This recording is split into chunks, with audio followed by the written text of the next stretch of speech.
Maxwell के ऊष्मागतिक संबंधों की हम व्याख्या पढ़ रहे हैं, जो कि पीएससी पार्ट में सेकंड में बहुत इंपॉर्टेंट है। देखिए, ऊष्मागतिकी के प्रथम नियम से हम जानते हैं कि del Q is equal to D U plus P D V, equation number 1। और दूसरे नियम से हम जानते हैं कि D Q is equal to T D S होता है, इक्वेशन नंबर 2। यानी T D S is equal to D U plus P D V, अर्थात D you is equal to T D S minus P D V हमें प्राप्त हो जाता है। अब ये जो एक्सप्रेशन हमें प्राप्त हुआ है, इसे हम इक्वेशन नंबर 3 कह रहे हैं। अब u जो है यहाँ पर s और v का फलन है। अब आंशिक अवकलन से हम जानते हैं कि d you is equal to del u upon del x Y is constant d x plus del u upon del Y x is constant d y. इसी प्रकार से del v is equal to del we upon del x Y is constant d x plus del we upon del Y x is constant d y. इसी प्रकार से d S is equal to del S upon del x Y is constant d x plus del S upon del Y x is constant d y. तो ये जो set हमें प्राप्त हुआ है, दिस इज इक्वेशन नंबर 4। इसका use हम समीकरण 3 में करेंगे। तो del u upon del x y d x plus del u upon del Y x is constant d y is equal to, यहाँ मान रखेंगे हम, टी बाहर ले लिया हमने, तो del S upon del x y d x plus del S upon del Y x d y minus, अब यहाँ पर p को हमने बाहर ले लिया, del we upon del x y d x plus del we upon del Y x d y. अब dx और dy के कोफिशिएंट्स का कंपैरिजन करते हैं, तो हमें प्राप्त होगा del u upon del x Y is equal to t del S upon del x Y minus p del we upon del x y. ये डी एस के गुणांकों का हमने कंपैरिजन किया।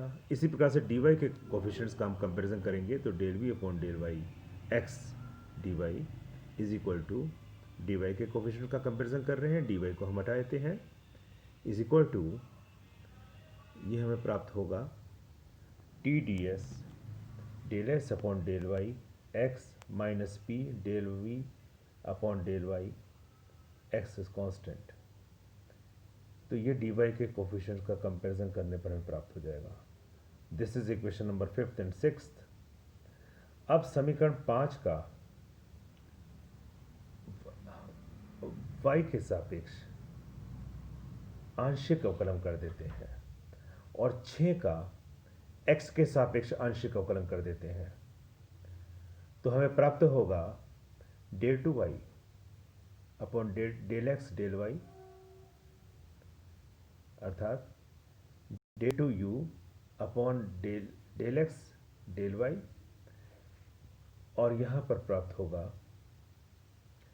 Del T upon del Y x is constant del S upon del x Y is constant plus T del two S upon del Y del x minus del P upon del Y x is constant del we upon del x Y is constant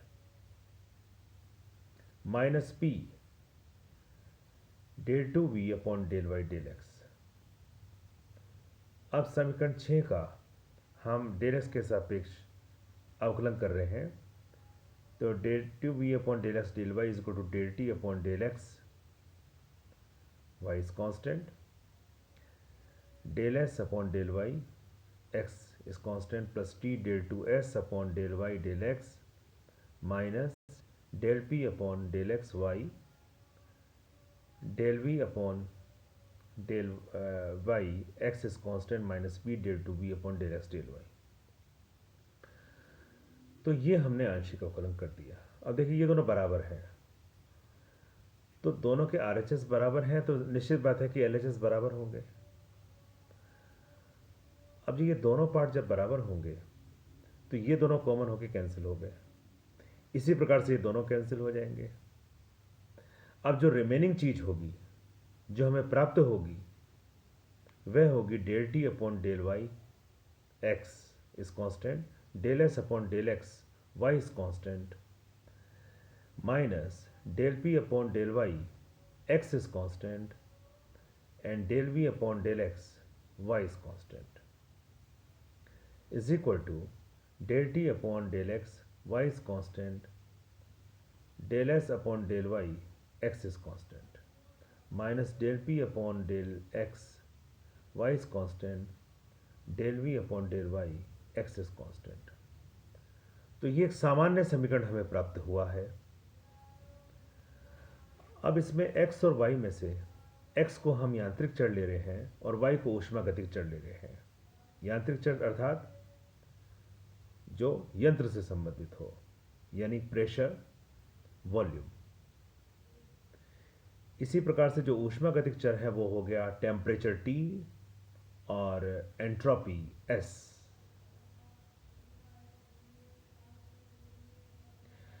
तो x बराबर एक बार तो हम P ले लेंगे, PV, y बराबर TS ले लेंगे, तो हमें चार संबंध प्राप्त हो जाएंगे। अब इन चार संबंधों की उत्पत्ति हम पढ़ेंगे।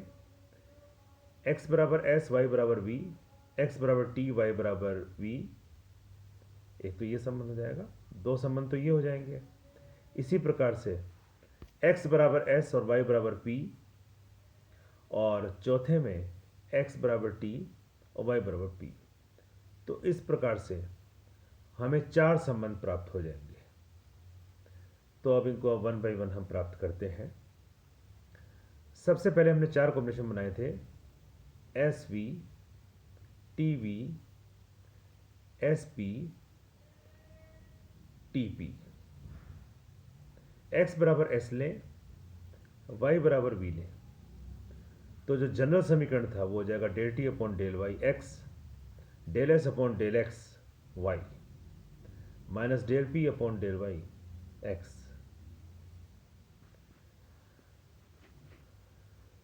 और del we upon del x Y is equal to del T upon del x Y, del S upon del Y x, minus del P upon del x Y, del we upon del Y x.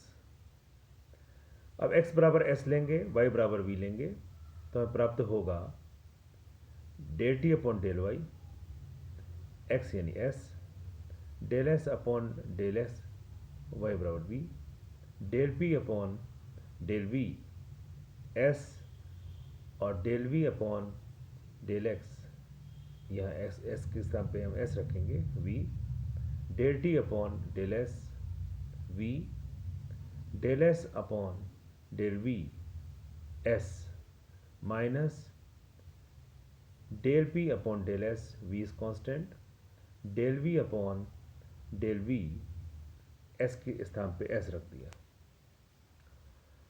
s constant तो t का v के सापेक्ष कर रहे हैं, तो ये एक हो जाएगा s का s के रिस्पेक्ट में। इसी प्रकार से v कांस्टेंट है तो ये ज़ीरो हो जाएगा, इसके साथ ये सारा का सारा जो टर्म है ये ज़ीरो हो जाएगी। s कांस्टेंट है तो अचर कर रहे हैं तो इसका भी ज़ीरो हो जाएगा और साइड टर्म ज़ीरो हो जाएगी। और इसी प्रकार से यहाँ पर हम v का v के सापेक्ष कर रहे हैं तो 1 आ जाएगा। तो जो शेष चीज़ होगी वो होगी del T upon del v s is constant is equal to del p upon del s v is constant. तो ये जो रिलेशन हमें प्राप्त हुआ है ये ऊष्मागतिक का प्रथम संबंध कहलाता है। इसी प्रकार से हम और तीन कॉम्बिनेशन लेकर अन्य तीन ऊष्मागतिक संबंध प्राप्त कर सकते हैं। पहले हमें x बराबर s और y बराबर p लेंगे, तो del s upon del v t is constant, del p upon del t v is constant. ये दूसरा संबंध इस प्रकार से प्राप्त हो जाएगा। तीसरा संबंध प्राप्त करने के लिए x बराबर, यहाँ पर जो रखा है हमने ये x बराबर t है और y बराबर v रखा है, तो ये this is t and this is v, तो ये दूसरा संबंध था। अब x बराबर s और P रखेंगे तो हमें del T upon del s del p s is constant, del we upon del s p constant. तीसरा संबंध प्राप्त हो जाएगा। x बराबर अगर t और y बराबर p रखेंगे तो del S upon del P T is constant और minus del we upon del T P is constant. तो इस प्रकार से हमें ऊष्मागतिकी के ये 4 संबंध प्राप्त होते हैं। तो ये थी इन 4 संबंधों की व्याख्या। ऊष्मागतिकी में इन 4 संबंधों का बड़ा इम्पोर्टेंट रोल है जिसके बारे में हमने यहाँ पर स्टडी की है।